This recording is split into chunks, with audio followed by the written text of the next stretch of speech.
Ako ay may alaga. Ako ay may alaga. Asong mataba. Buntot ay mahaba. Makinis ang muka. Mahal niya ako. Mahal ko siya. At kaming dalawa ay laging magkasama.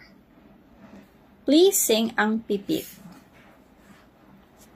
May pumukol sa pipit sa sanga ng isang kahoy. Tan, tan, tan, tan. At nahagip ng bato ng papak ng munting ibon. Dahil sa sakit, di na makaya pang lumipad.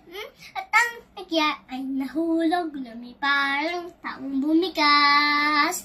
Mamang kilapit, ang puso mo di na nahabang.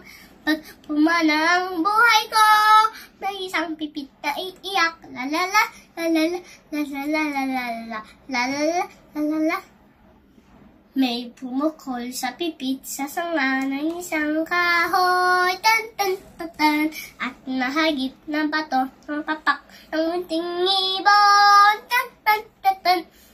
Mamang kinupit, ang puso mo di na nahabang.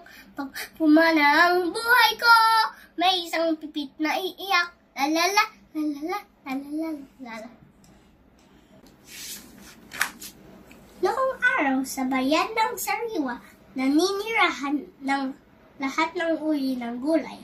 Dito, makikitang naghahabulan sina Labanos at Mustasa, nagpapon, tintero, din sina bawang, sibuyas, upo at patola.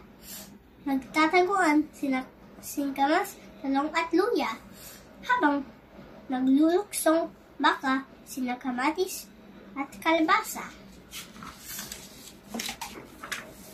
Isang araw, umusbong ang isang kakaibang gulay. Siya ay si Ampalaya. Maputlang maputla ang kanyang kulay at nabalat niya at sa kahit anong lasa. Salat siyang talaga. Dahil dito, unting-unting pumulupot ang mabalahibong inggit sa katawan ni Ampalaya. Naging bugnutin siya at matin ang ulo. Lahat ng gulay na lumapit sa balag niya ay binulbuwan niya. Huwag kayong lumapit sa akin. Hindi kayo kailangan. Layas, layas, layas. Dahil dito, nalayuan tuloy siya ng lahat ng gulay sa bayan ng Sariwa.